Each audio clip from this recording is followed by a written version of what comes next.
¿Por qué elegimos con el bicho este personaje? Bueno, si bien cuando nos juntamos coincidimos en que Dios nos estaba hablando a través de este personaje, también entendemos que Jesús, cuando habla sobre Juan el Bautista, dice que fue el mayor de los profetas nacido de mujer. Entonces, si el mismo Jesús hizo mención de esta manera de una persona así, entonces nosotros como iglesia debemos estudiar a este personaje y aplicar todo lo que él pudo hacer en su vida al contexto de hoy en día, ¿no? Entonces, la prédica no va a ser como la clásica, donde yo y Bicho vamos a hablar, sino que vamos a participar todos. Vamos a dividir la prédica sobre la vida de Juan el Bautista en dos puntos: su identidad y sus acciones. ¿eh?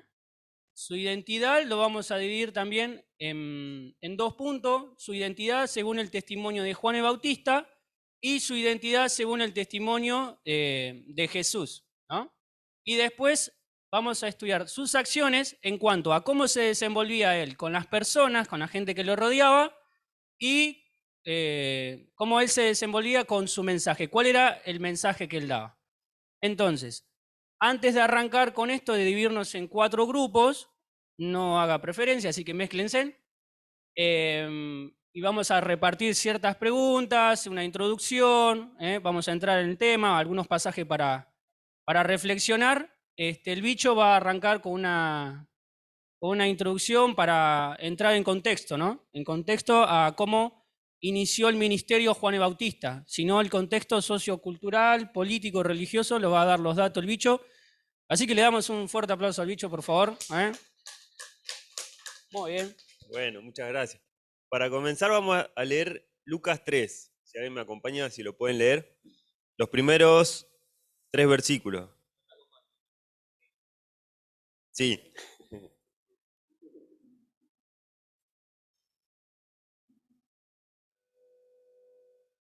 Si alguien quiere leerlo y vamos a desarrollar el contexto en el que comienza la predicación de Juan el Bautista. Así que el que quiera leerlo. Los primeros 3 versículos.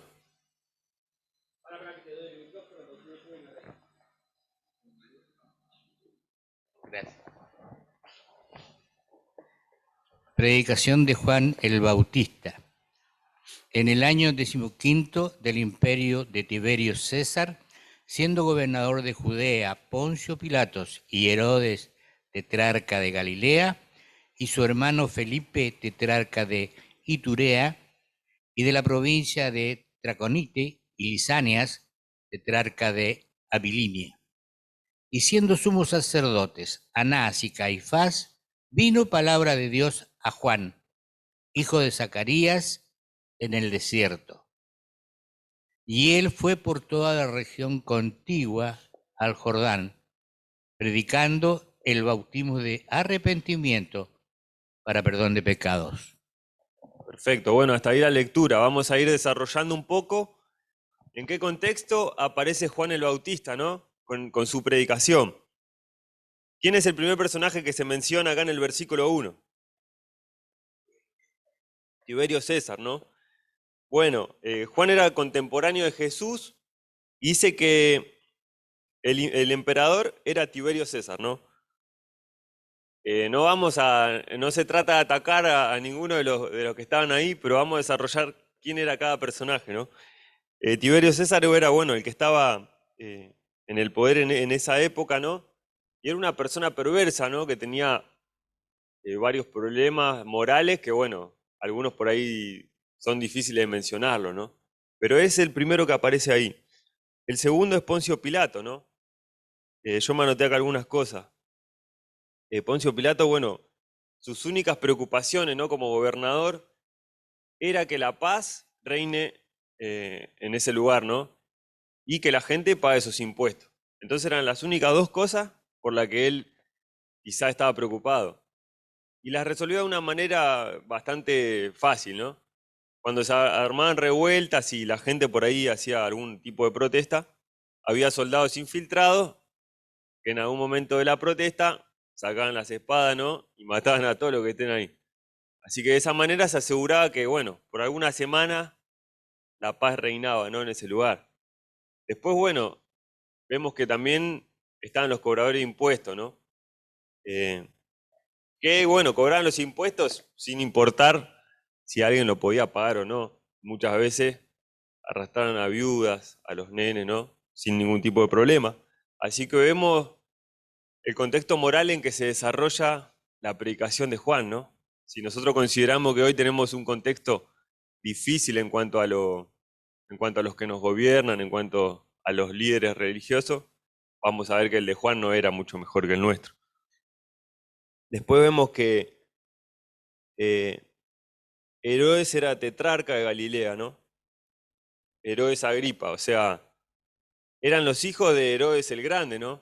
Que quizá era inmoral, quizá era alguien perverso, pero tenía mucha habilidad para gobernar, ¿no? Pero vamos a ver que los hijos eran iguales de malos, pero eran incapaces para gobernar. Y vamos a ver que tenían también problemas morales, ¿no? En Lucas 3:19, si alguien lo puede leer.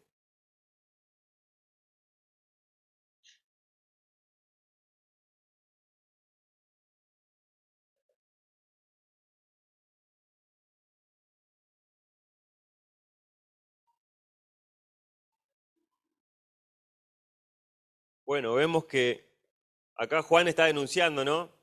Que Herodes estaba con la mujer de su hermano. Entonces vemos que moralmente los líderes de esa época no estaban tan bien, ¿no? Y para colmo, se junta con una mujer que tampoco era muy buena. Así que la maldad sí abunda, ¿no? En este contexto. Después vamos a los líderes religiosos de la época.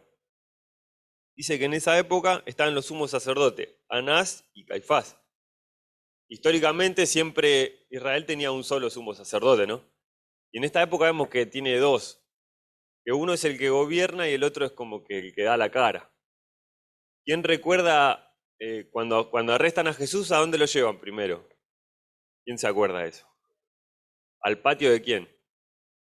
De Anás, pero el que era el sumo sacerdote era Caifás. Entonces vemos también que había, ¿no? Ahí un problema con los líderes religiosos.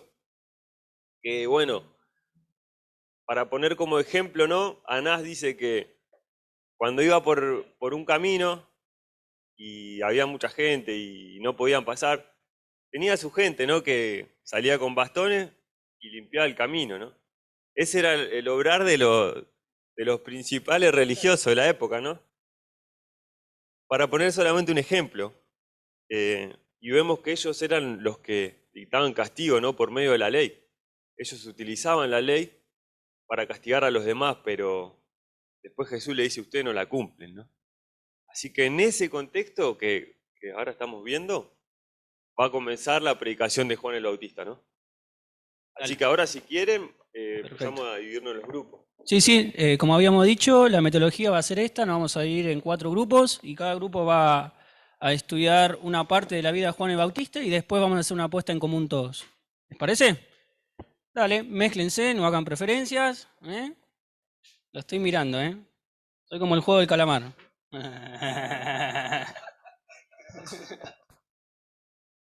¿Cerramos? Dale. Familia, nos vamos a compartir lo que cada grupo pudo desenvolver ahí, con las preguntas, con los pasajes. ¿Le gustó esta modalidad? De charla, de compartir y dejar que el espíritu guíe la reunión, ¿no? Y no que dé mi mensaje. A ver. Claro. Bueno, arranco yo primero con el primer grupo que tuvo la identidad de Juan el Bautista según Juan el Bautista. ¿Quién era el grupo? El grupo de Santiaguito. ¿Querés hablar un poquito o el mismo grupo quiere comentar un poco lo que estuvieron charlando?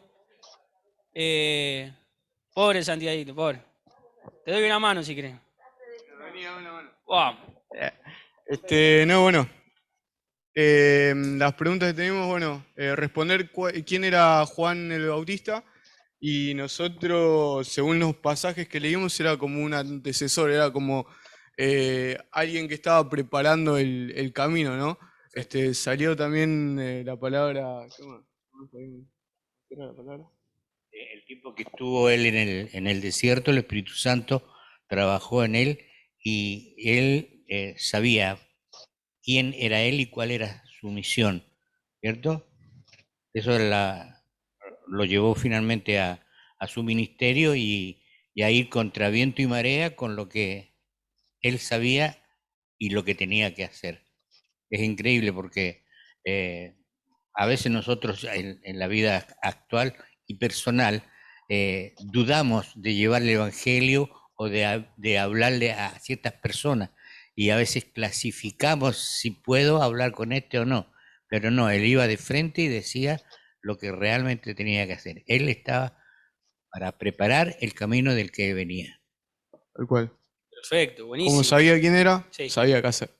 Entonces, después decía preguntas en el grupo personales para dialogar. ¿Cuál es la historia de nuestra vida y hacia dónde nos dirigimos? ¿Cuál es el propósito? Bueno, eso es más personal. Si alguno quiere compartir algo, está abierto. Son preguntas bastante complejas. Claro, un poquito amplio, pero... Fui al choque, bueno. ¿no? ¿Cuál es tu propósito de vida? Lo maté, ¿no? No, pero a lo que voy. ¿Usted está estudiando medicina o psicología? Y estuve yendo al psicólogo, así que yo algo...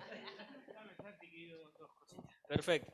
Bueno, yo quería hacer dos cositas nada más que nos deja para nosotros en esta época, ¿no? Porque hemos tenido algunas diferencias en algo, pero yo creo que lo que nos enseña Juan el Bautista, en primer lugar, es que lleguemos a conocer bien al Señor.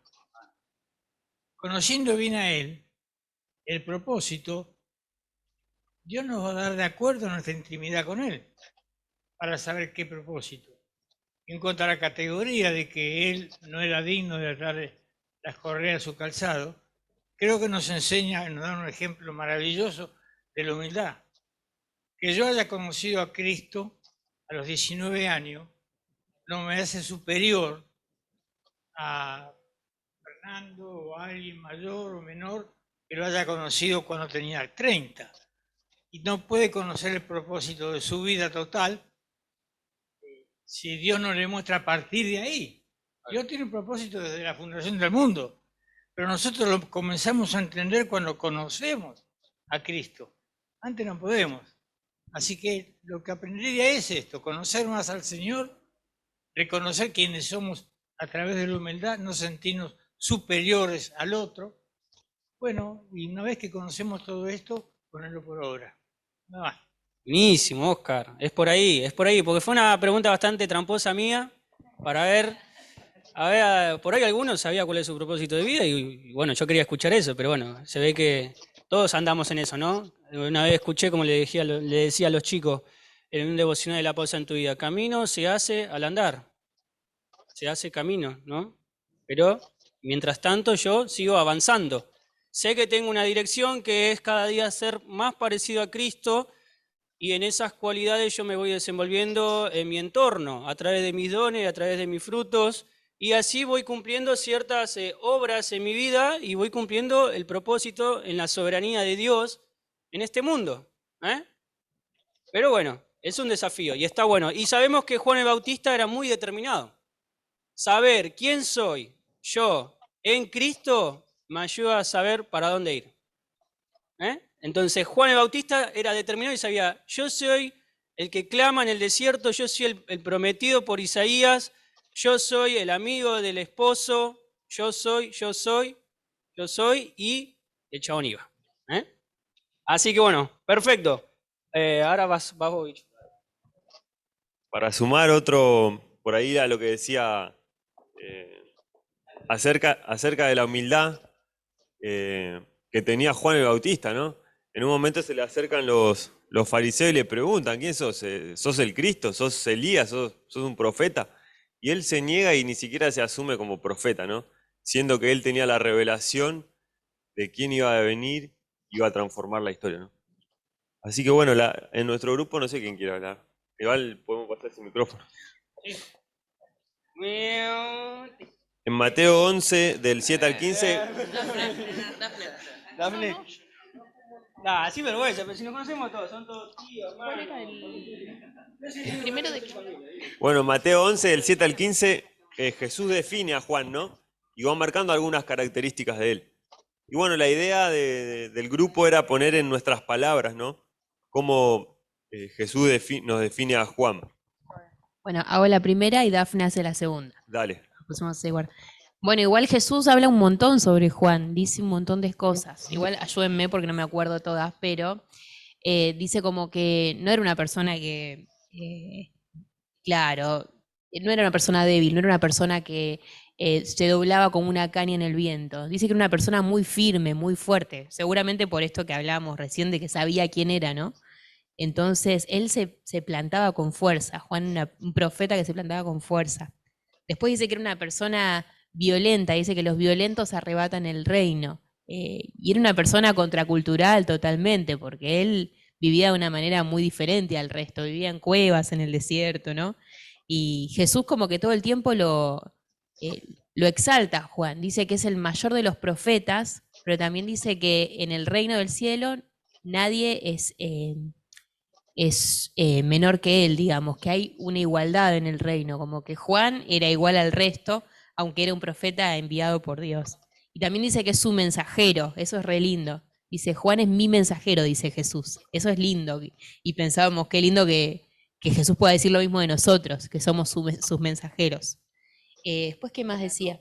Ah, decía que él no se vestía con ropa, digamos, costosa. Es verdad, Juan se vestía con pieles de animales, en realidad, todo lo contrario. Pero también como que Jesús denuncia eso, el exceso de derroche, el materialismo, lo superficial, y eso es lo que vivimos hoy en día, ¿no? Así que también habla de eso. Y no sé si me olvido de algo más, pero como que habla y resalta todas esas cosas de Juan. Y vamos con la segunda, no sé. Sí, la idea era pensar en eso, ¿no? Y por ahí aplicarlo a nosotros, ¿no? En mi propósito de vida, como hablábamos. Si encuentro alguna de estas características que tenía Juan, ¿no? Que no era fácil y que se cargó al poder político y religioso de la época y que le costó la vida, ¿no? El ministerio de Juan aproximadamente creo que duró menos de un año. Entonces imaginémonos una persona que estuvo firme ante todo esto y pudo denunciarlo, ¿no?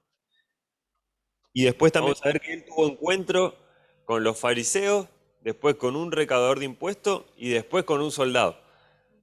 Igual van entendiendo, ¿no? Cómo es la logística de la reunión, ¿sí?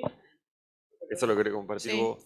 Bueno, no, en el relato hablaba de cuando primero se acercan los fariseos para bautizarse y él les dice camada de víboras, ¿no? Y enseguida les empieza a dar con un palo porque les dice que tienen que mostrar frutos dignos de arrepentimiento. Y bueno, más adelante se encuentra con un recaudador de impuestos y con un soldado. Y nosotros veíamos como la diferencia de trato entre los dos tipos de personas, porque con los fariseos fue con todo porque sabía las intenciones de su corazón, ¿no? Que en realidad no tenían un arrepentimiento sincero en su corazón, sino que iban para engañar, para poner a prueba a Juan y también a Jesús. Y después con el recaudador de impuestos y el soldado los trata más con gracia, ¿no? Obviamente que les dice lo que tienen que cambiar porque ellos iban con ese deseo de que él les diga, ¿qué tenemos que hacer? Les dice, para ser mejores personas, y ahí él les dice, dejen de cobrar más más impuestos de los que en realidad deberían cobrar, al soldado le dice, deja de extorsionar a la gente, les dice, ¿no? Como que les habla más con gracia, pero también apunta a ese arrepentimiento. Y bueno, nosotros hablábamos de que más allá de lo que la persona es por fuera, lo que Juan quería apuntar y lo que Jesús ve es la intención del corazón, ¿no? Y según eso los trataba de diferentes formas. Y bueno, nos decía que, acá las preguntas que nos decía, bueno, ¿a qué se refiere con frutos dignos de arrepentimiento? Muchas veces nosotros también nos podemos llegar a convertir la vida cristiana en una religión como las demás y solo de la boca para afuera decir muchas cosas, pero después no mostrar cosas dignas de un arrepentimiento, frutos o acciones, como les pidió a los demás, ¿no? Y bueno, eso era más o menos lo que... Perfecto, ¿no? Vemos que en el enfrentamiento que tiene ahí con los fariseos, le dice, no crean que porque ustedes son judíos, dicen, bueno, somos hijos de Abraham nosotros. Nosotros tenemos esta identidad, ¿no? Como que eso te otorgaba manejarte como vos quieras, porque total vos sos de un pueblo o sea, vos vas a la iglesia. Pero en realidad eso no era lo que importaba, ¿no? Y después vemos un paralelismo con el encuentro de Jesús con un recaudador de impuestos, que lo toma como discípulo, ¿no? Siendo que un recaudador de impuestos estaba totalmente rechazado por la sociedad, ¿no? El pueblo no lo quería. Y al soldado mucho menos. Vimos al principio cuál era la tarea de los soldados: generar disturbio y matar a los que estén, ¿no? Sin embargo, el trato que tiene Jesús con un soldado sana a su hijo, ¿no? Después también acá recordamos, sana al soldado que Pedro le corta la oreja. Entonces, vamos a ver cómo Juan se anticipó, no solamente en su mensaje, sino también en la gracia para con los demás, ¿no? Y actuó de la misma manera que Jesús actuó más adelante. Yo a veces pienso y digo, mirá si él actuaba de una manera distinta. No iba a ser congruente el mensaje, pero sin embargo él tenía la revelación de Dios y actuó de la misma manera que después Jesús actuó con las personas. ¿Y ahí? Toma. Ahora contestar aquel grupo. Bueno, no vamos. Movete, bicho, dale. Bueno, vamos con la última parte ya del mensaje, las acciones de Juan según su mensaje. ¿Qué mensaje transmitía Juan? Sin vergüenza, con vergüenza. Se habla igual. Igual yo perdí. Me mandaron al frente. Vamos, Marta, buenísimo. Dice, la tarea es Sí, buscar cuál era el objetivo de Juan en su mensaje. perfecto. Dice, ¿se te dificulta compartir el evangelio con los que te rodean y por qué? Y es como que estamos hablando que no es tan dificultoso, porque cuando uno conoce a Dios es como que hay veces que podés hablar de distintas maneras, que Dios te da la sabiduría para hablar a los que creen y a los que no y ir mostrando, pero también es lo que ven en nosotros. O sea, cuando nos movemos con fe, cuando creemos, la vida que llevamos, es como que podemos mostrar de distintas formas, como hacía Juan el mensaje, para que los demás lo puedan ver. No es que es una manera encasillada, sino que depende como cada uno tenga en su vida o lo que Dios le da, puede ir mostrando de esa manera a los demás. Perfecto, buenísimo. Una Después- carta leída. Es así. Después dice, ¿qué podemos imitar de la personalidad de Juan para poder transmitir el Evangelio hoy? En día como lo realizó en su tiempo. Claro. Ya. Como hoy en día, como él lo realizó Claro. en su tiempo, ¿no? En esta me quedé. Bastante larga la pregunta. Soy medio raro con las preguntas, pero bueno. Por el Zoom, ahí está. De Sí. mantener ahí un equilibrio, no un equilibrio, complementar, si querés, esto de que lo que digan nuestros actos también proponerse activamente a hablar, Claro. ¿no? Juan el Bautista no solamente con sus actos, sino que él hablaba. O sea, era un poco lo que dijeron antes, se lo proponía, ¿no? Total. Entonces también tiene que estar complementado nuestros actos, no solamente, o sea, no es solamente las dos cosas, ¿no? Con nuestros actos y también orar y proponernos para hablar, para buscar la situación. Un poco más Buenísimo. ahí, activo. Buenísimo. ¿Y relacionado a Juan el Bautista y los pasajes, pudieron sacar algo o no? ¿Esto, lo que desaprobamos? No sé. Un 4, pero aprobás con un 4 igual. No, o sea, los Estás pasajes, acostumbrado. había 3 pasajes y bueno, algunos de los pasajes se acuerdan que hablaba sobre Juan el Bautista es el que iba a dar testimonio sobre la luz, ¿no? Y Que no era él la luz, sino que Él- daba testimonio de la luz. perfecto. Y el otro pasaje hablaba de donde Juan inicia su ministerio diciendo, bueno, el reino de los cielos se acercó, arrepiéntanse y crean. Y él utilizaba el rito del bautismo para poder mostrar esta obra en las personas, ¿no? Esas personas que se tiraban al agua, sumergían el agua y salían de vuelta. Eso era como lo hacemos hoy en día en el bautismo, una representación gráfica, digamos, de lo que pasó en nuestra vida cuando aceptamos a Cristo en ese entonces, cuando ellos querían volver nuevamente a Dios, ¿no? Sabían que Juan era un profeta y estaba anunciando de que iba a venir el Mesías, y entonces Juan preparaba el camino y decía a las personas arrepiéntase, y él utilizaba el bautismo, ¿no? Y después, en el otro pasaje, ahí está, sí, güey. Tantos pasajes elegí. No. Juan. Eran esos que mencionaste. Claro, había mencionado a Lucas. Bueno, perfecto. Dejémoslo ahí mejor. No. Entonces, hablábamos de que Juan el Bautista estaba preparando el camino de Jesús, Perfecto. ¿no? Que, bueno, como decían ahí los pasajes, él no era el Mesías, sino que era el que estaba preparando el camino para el Mesías.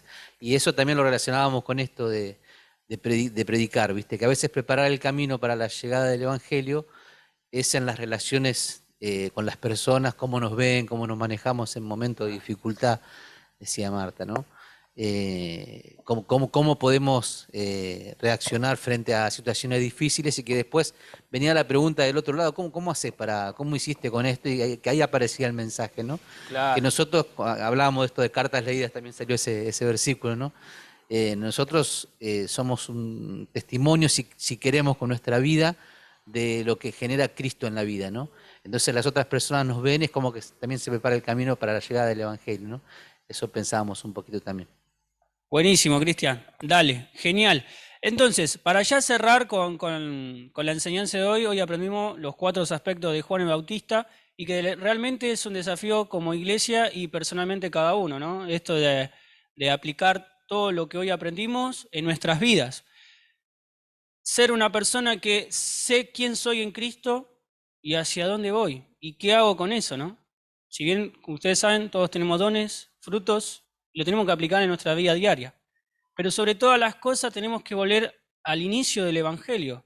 Ese Evangelio que predicaba Juan en un momento tan difícil, bueno, en un contexto tan complicado, ese Evangelio donde él transmitía a que las personas vuelvan a casa, vuelvan a Dios, inicien una nueva vida con Dios, ¿no? Y que su vida puedan ser transformada y puedan esperar al Mesías prometido. Y después Jesús desarrolló mucho este tema. Y ahora el bicho va a compartir algo.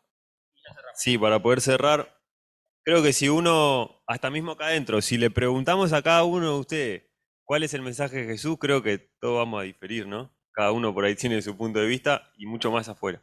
Pero vamos a ir a la base de esto, ¿no? Como decía Fer, al Evangelio, a la esencia del Evangelio. En esa época el Evangelio no era el tener una comunidad, eso se generó después, pero el Evangelio era la buena noticia. Y la buena noticia era que Jesús había venido. Entonces vamos a leer el último versículo que está en Marcos 1, 14 y 15. Después que Juan fue encarcelado, Jesús vino a Galilea predicando el Evangelio del reino de Dios, diciendo: el tiempo se ha cumplido y el reino de Dios se ha acercado. Arrepentíos y creed en el Evangelio. Vemos cómo Jesús explica su mensaje en solamente estas 4 partes. El tiempo se ha cumplido, el reino se ha acercado, arrepiéntanse y crean en el Evangelio. Esos son los 4 puntos del Evangelio. Y de eso se trataba. Por eso después vamos a ver tantas parábolas como la del hijo pródigo, por ejemplo. Que la esencia de eso es que uno se vuelva a Dios, ¿no? Que el que yo considere que me gané algo, me deja fuera del banquete, como el hijo mayor, ¿no? Como los fariseos de la época. Que ellos creían que como eran hijos de Abraham, estaban justificados, ¿no? O como también el fariseo que ora y se presenta delante de Dios y diezma más que todo el resto, pero eso no lo justifica, ¿no? Entonces Dios nos llama a eso, a nosotros primeramente y después a poder transmitir ese evangelio, ¿no? A que las personas que estén afuera sepan que tienen que volver a casa, ¿no? El reino del cielo se acercó, ya lo tenemos acá, pero lo único que necesitamos para entrar en él es entender que no somos merecedores. Así que bueno, ese es el mensaje. Vamos a cerrar con una oración si quieren. No sé cómo estamos con el Zoom, Joey. Bueno, cerramos nuestros ojos. Padre, te damos gracias por este hermoso día que nos das y gracias porque podemos hoy aprender más de tu palabra, podemos conocer más tus propósitos y te pedimos, Señor, que nos des fuerza, que nos guíes, que podamos venir a tu palabra y podamos, como dicen en tu palabra, Señor, vernos en un espejo, ¿no? Pero no olvidarnos, sino poder mejorar las cosas que vemos que estamos mal, Señor. Ayúdanos a poder ser tus mensajeros, Señor, a poder ser determinados y caminar hacia el propósito que vos tenés para cada uno de nosotros, Señor. Ayúdanos como iglesia, como cuerpo tuyo, a poder llevar tu palabra a las personas que no te conocen, Señor, y a poder llevarlo de esta manera, un mensaje sencillo, simple, una buena noticia, Señor. Gracias por amarnos a pesar de que no lo merecíamos, Señor. Gracias por amarnos a pesar de nuestros errores. y por poder, Señor, tener de hoy en nuestras vidas, Señor. Bendecinos, Señor, y ayúdanos a disfrutar de este día en familia, Señor, que vos estés consolando, Señor, a los que quizá no tienen a su madre presente, Señor, pero podemos encontrar en vos, Señor, todas estas cosas, y vos, Señor, siempre nos fortalecés, Señor, y complementás todo en nuestra vida, Señor. Por eso te damos las gracias y te pedimos que nos cuides el resto del día. En el nombre del Señor Jesús. Amén.